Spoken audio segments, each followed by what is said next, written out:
আসসালামু আলাইকুম ভিউয়ার্স, আশা করি সবাই ভালো আছেন। ইনশাআল্লাহ আমিও ভালো আছি। আজকে যে ভিডিওটা নিয়ে আসছি আপনাদের মাঝে এবং যে বিষয়টা নিয়ে আপনাদের সাথে আলোচনা করব এবং দেখানোর চেষ্টা করব সেটা হচ্ছে স্কোয়ার ফিট কীভাবে বের করা হয়, স্কোয়ার ফিটের হিসাবটা কীভাবে বের করা হয় সেটা নিয়ে আজকে আলোচনা করবো এবং প্র্যাকটিক্যালি আপনাদেরকে দেখানোর চেষ্টা করব। আপনাদেরকে বিশেষ করে অনুরোধ করছি আমার ইউটিউবে সাবস্ক্রাইব করুন এবং আমার সাথে থাকুন। ইনশাআল্লাহ আগামীতে আরও ভালো ভালো ভিডিও পাবেন। তো চলুন আজকে আমরা স্কোয়ার ফিট কীভাবে বের করা হয় সেটা নিয়ে প্র্যাকটিক্যালি আলোচনা শুরু করি এবং আপনাদেরকে দেখাই কীভাবে বের করা হয়। দর্শক, চলুন আমরা স্কোয়ার ফিট কীভাবে বের করা লাগে সেটি প্র্যাকটিক্যালি আপনাদেরকে দেখাই। তা আমি প্রথমে ধরেন একটা রুমের চিত্র আঁকলাম। সেটি মোটামুটি সব দিক থেকে মোটামুটি সমান থাকে। আমরা প্রস্থ ধরি 30 ফিট এবং দৈর্ঘ্য যদি ধরি আমরা 35 ফিট। এ পাশে 35, এ পাশে 35 আর এ পাশে 30। তাহলে আমরা এটা স্কোয়ার ফিট বাই করি।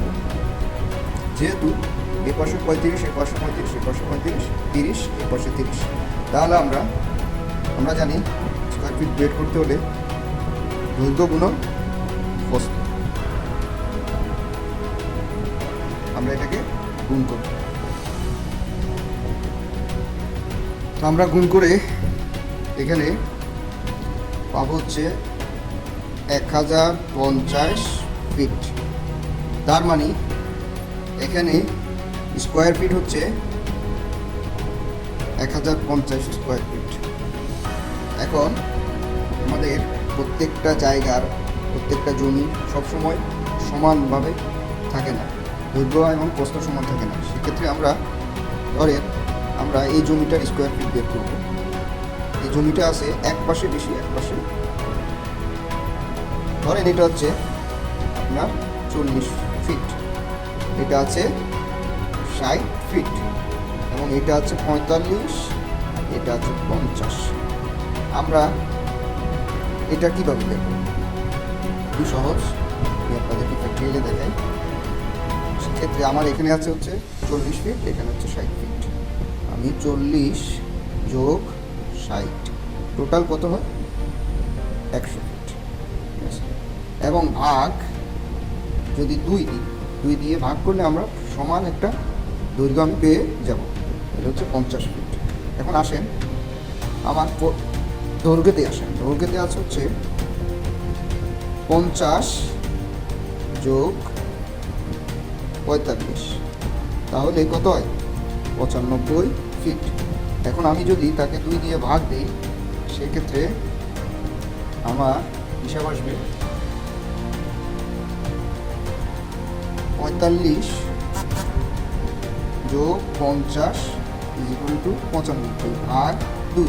তাহলে আমার হয় হচ্ছে 47.5 ফিট। এখন আমি এটার স্কোয়ার ফিট বের করব। আমরা জানি স্কোয়ার ফিট বের করতে হলে দৈর্ঘ্য গুণন প্রস্থ। আমরা দৈর্ঘ্য পেয়েছি কত? দৈর্ঘ্য পেয়েছি 50 ফিট ইন্টু প্রস্থ পেয়েছি 47.5 ফিট = আমরা বের করবো হিসাব করে 50 ইন্টু 47.5। তাহলে এটির স্কোয়ার ফিট হবে 2375 স্কোয়ার ফিট। তাহলে আপনাদেরকে প্র্যাকটিক্যালি আমি দেখানোর চেষ্টা করলাম কীভাবে স্কোয়ার ফিট বের করতে হয়। আশা করি আপনারা সবাই বুঝতে পেরেছেন। এভাবেও বুঝলেন, এভাবেও বুঝলেন। তো আপনাদের কারো যদি কোনো প্রশ্ন থাকে অবশ্যই আমার কমেন্টস বক্সে কমেন্টস করবেন। ইনশাআল্লাহ নতুন নতুন ভিডিও পাওয়ার জন্য আমার সাথেই থাকুন। আল্লাহ হাফেজ, সবাই ভালো থাকবেন। ধন্যবাদ সবাইকে।